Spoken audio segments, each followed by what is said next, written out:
அமெரிக்காக்காரன் இன்னைக்கு நட்டுங்கி போய் பதத்து போய் ஒரு பேட்டியை கொடுத்துருக்குறாங்க.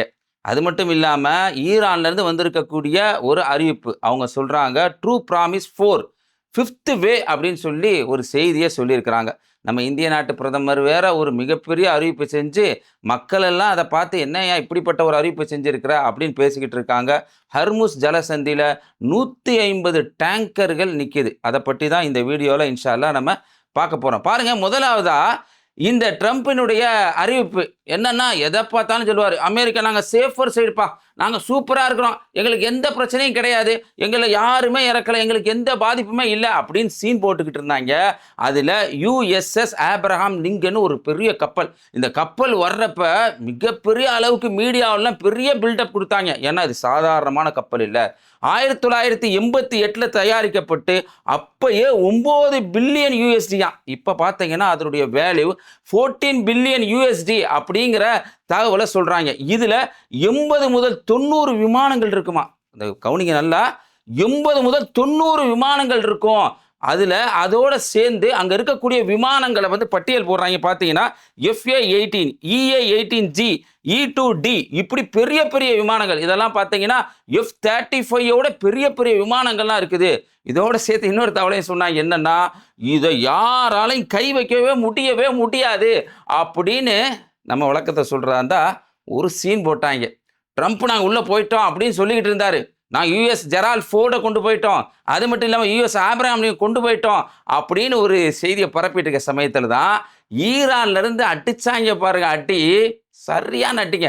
இந்த அடியை உண்மையிலேயே சந்தோஷமாக சொல்லணும், சும்மா சாதாரணமில்ல, கொண்டாடி சொல்லணும். இந்த அடி எப்படிப்பட்ட அடினா, இந்த செவுட்டான்ல அடிச்சான்னு சொல்லுவோம்ல, செவுட்டாம்பட்டலே அடிச்சாம்படுறா ஒரு அடி அப்படின்னு சொல்லுவோமா இல்லையா, அது மாதிரி ஒரு அடி.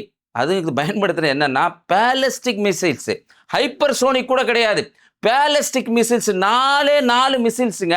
இந்த 4 மிசில்ஸை வச்சு ஆப்ரஹாம் லிங்கன் இவங்க சொன்னாங்க இல்லை, அதாவது கிட்டத்தட்ட இதில் 5000 பேர் ஒரு நாளைக்கு ஒர்க் பண்ணுறாங்க, பல 1000 கோடி ரூபாய் போயிட்டு வர்றதுக்கே செலவாகும் அப்படின்னு சொல்லிக்கிட்டு இருந்த இந்த கப்பலை சாதாரண பேலஸ்டிக் மிசைலை வச்சு 4 மிசைலை வச்சு அடித்து தூள் கிளப்பிட்டாங்க. கிளப்புனது மட்டும் இல்லாமல் அங்கே இருக்கக்கூடிய மேஜர் ஜெனரல் அவர் என்ன சொல்கிறாருன்னு சொன்னால், அமீர் ஹடாமி அவர் என்ன சொல்கிறாருன்னா, கடல்லையும் சரி உங்களுக்கு கல்லறை அமைப்போம்டா, நாங்கள் கடல்லையே உங்களுக்கு கல்லறை அமைப்போம் அப்படின்னு ஒரு அறிவிப்பை சொல்லியிருக்கிறார். இதுக்கெல்லாம் ட்ரம்ப் அவருக்கு வழக்கம் போல் எப்பயுமே நம்மளுக்கு எல்லாத்துக்கும் தெரியும், பெரிய ஒரு புழுகு மூட்டை.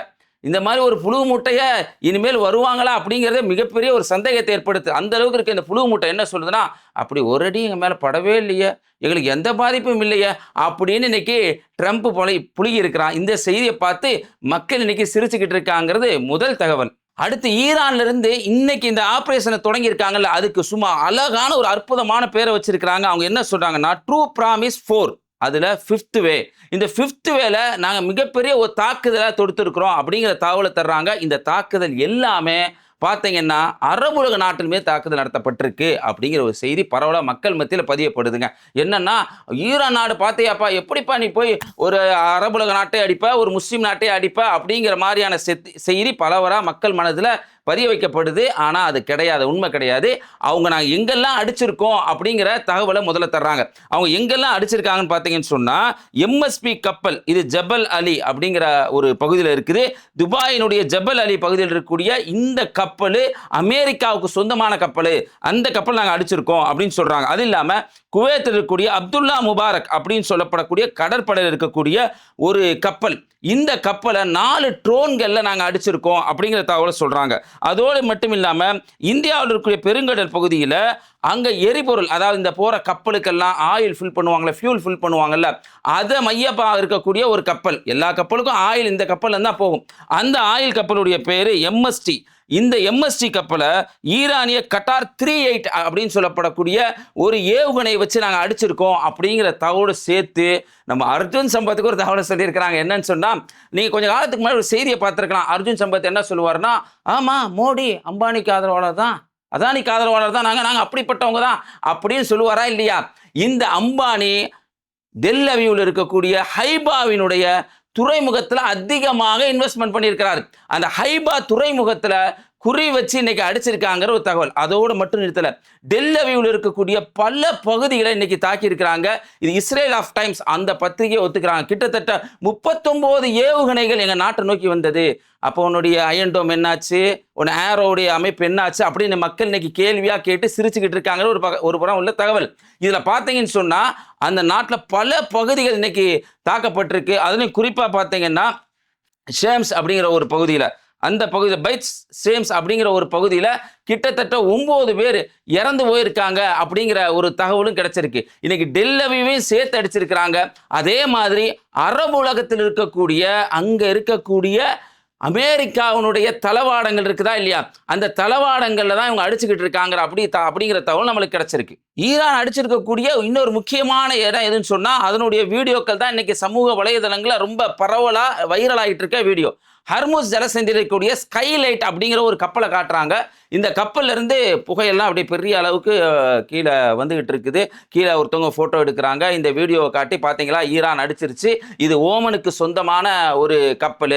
இப்போ ஓமன் நாட்டையே இவங்க அடிச்சிருக்காங்க. பார்த்தீங்களா, இந்த ஓமன் நாடு தானே பஞ்சாயத்தெல்லாம் போய் டீலிங்லாம் பண்ணி இவங்க சரி பண்ணி வச்சாங்க, இவங்களே போய் அடிக்கலாமா அப்படிங்கிற மாதிரி ஒரு கேள்வி எழுப்பிக்கிட்டு இருக்காங்க. அந்த ஹர்முஸ் ஜலசந்தியில் வந்த அந்த ஸ்கைலைட்டுங்கிற கப்பல், அந்த கப்பல் இருக்கக்கூடிய ஃபியூல், அதில் இருக்கக்கூடிய எல்லாமே அமெரிக்காவுக்கு சொந்தமானது என்பதை நம்ம முதல்ல தெரிஞ்சுக்கணும்.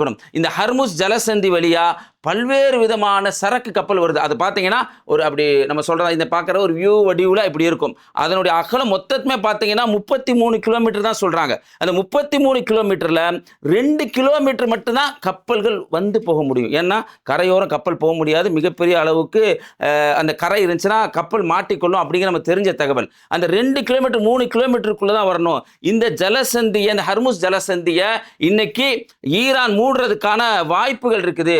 இல்லை பயந்து போய் அவங்க வராமல் இருக்கிறாங்க. உண்மையிலேயே அந்த ஹர்முஸ் ஜலசந்தியை மூடணும்னு சொன்னா ஈரானுடைய பாராளுமன்றத்தில் அதுக்கு ஒப்புதல் வாங்கணுங்கிறது கூடுதலாக உள்ள தகவல்.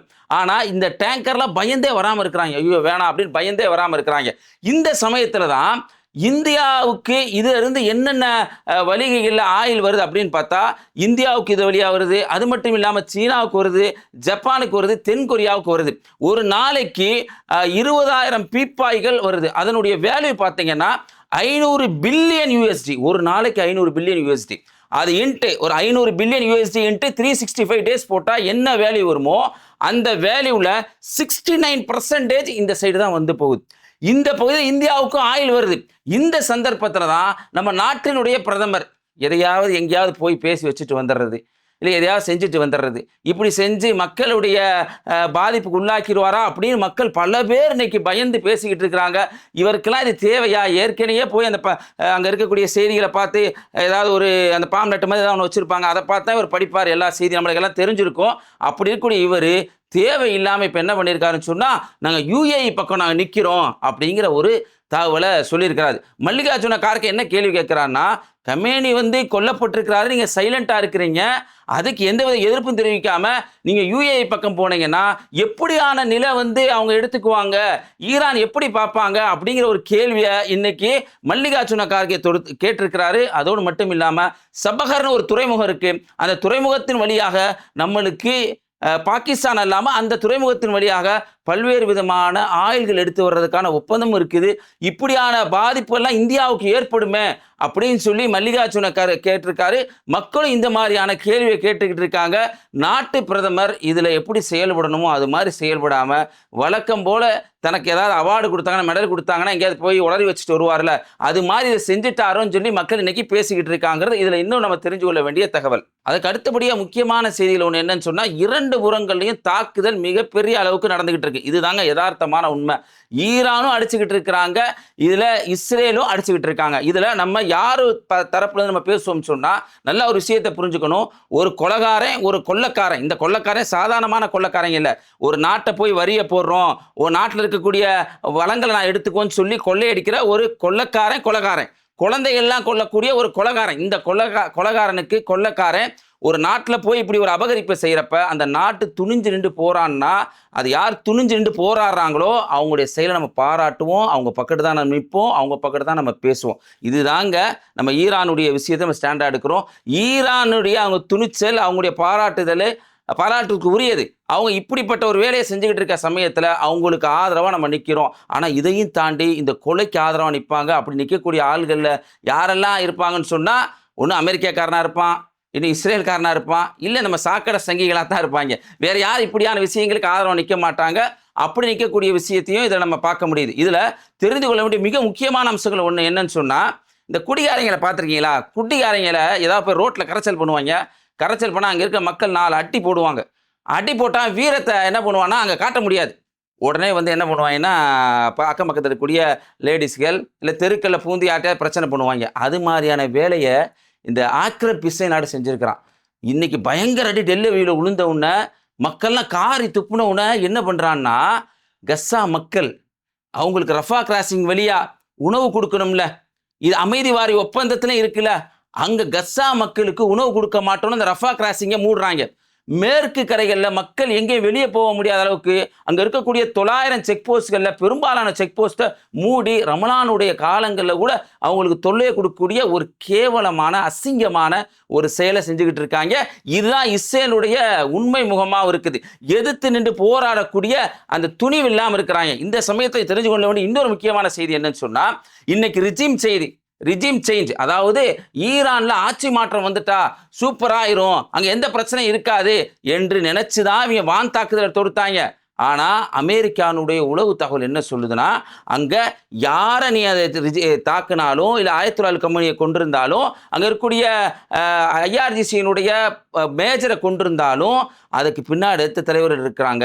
ரிஜிம் சேஞ்ச் வருவதற்கான வாய்ப்பு இல்லை அப்படின்னு சொல்கிறாங்க. அது மட்டும் இல்லாமல் அங்கே இருக்கக்கூடிய மசூத் பசக்சியான் உட்பட பல பேர் என்ன சொல்கிறாங்கன்னா, இது ஒருத்தவர் சார்ந்தவர் கிடையாது, இங்கே போனால் அடுத்த தலைவர்கள் வருவார்கள் என்று சொல்கிறாங்க. அதே மாதிரி ஆயத்துல் அலி ரஸியை இன்னைக்கு தலைவராக கொண்டு வந்திருக்காங்கிறது உண்மையிலேயே ரொம்ப சந்தோஷமா இருக்கு.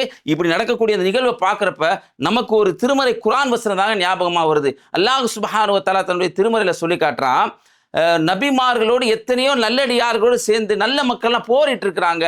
அவங்க போர்க்களங்களில் ஏற்பட்ட காயங்களுக்காக துன்பங்களுக்காக அவங்க துவண்டு விடலை, கவலை அடைஞ்சு உட்காரலை, அவங்க வீரதீரமாக செயல்பட்டாங்க அப்படின்னு அல்லாஹ் சுப்ஹானஹு வ தஆலா திருமறை குர்ஆன் வசனத்தில் சொல்லி காட்டுறான். இந்த வசனம் தான் இது மாதிரியான சம்பவங்களை பார்க்குறப்ப நம்மளுக்கு இந்த குர்ஆன் வசனம் நம்மளுக்கு நினைவூட்டப்படுதா நம்ம பார்க்குறோம். இது போன்ற செய்திகளை தொடர அறிந்து கொள்வதற்காக நம்ம பேட்டை டிவியை சப்ஸ்கிரைப் செய்யுங்க, லைக் செய்யுங்க, மறந்துடாமல் உங்கள் நம்பருக்கு அதிகமாக ஷேர் செய்யுங்க. இணைந்திருப்போம். அஸ்ஸலாமு அலைக்கும். Peraak